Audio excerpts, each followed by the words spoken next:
There were many things that I would say led to that moment where I donned the black armband. For example, the parable of the Good Samaritan.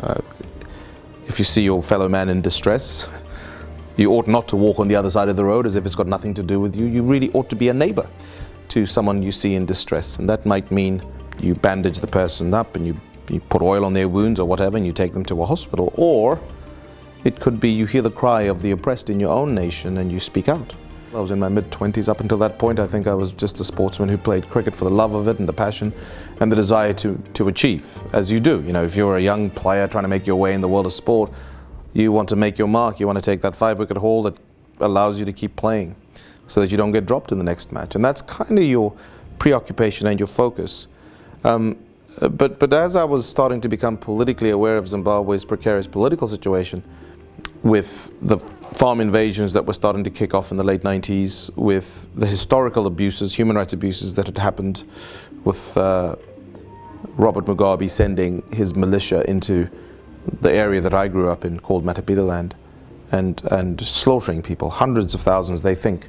Could be less, could be more, who knows, but you put all of that together, plus corruption, mismanagement, looting of public services.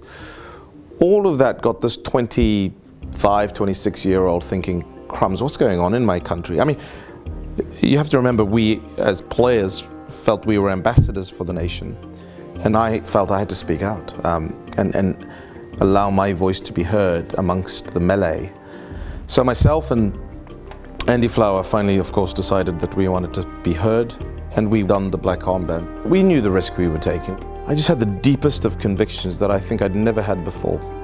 And after the protest, the black armband protest, the government was very displeased. They, of course, dropped me from the side. They started writing horrible articles about myself and Andy Flower, calling us British paid spies. And then death threats came along.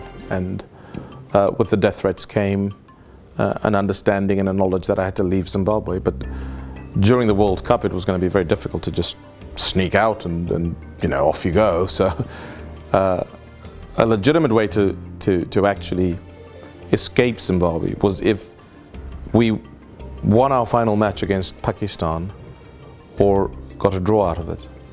It was very difficult for us to beat them, but a draw would be very welcome. During that World Cup, we didn't have reserve days, so if it rained, it would be a draw. Well, lo and behold, there was a cyclone off the coast of Mozambique. Now, of course, prior to this final match, I knew my life was hanging in the balance. The regime could put me in prison, they could kill me, they could disappear me, you know, there's many things that they could have done. And so I long story short, said a wee prayer the night before we got to the ground. It was very theologically complicated. I said, God help.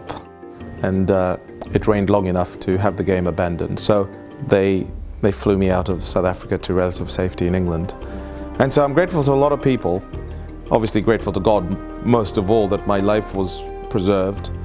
But you know, with that knowledge, it probably tells me that in addition to God saving me at that moment in time, that potentially He has a plan for my life as well. And so therefore I try to live my life in the wonder of the adventure of living with a God who wants to do things through you. So I'm very mindful of that.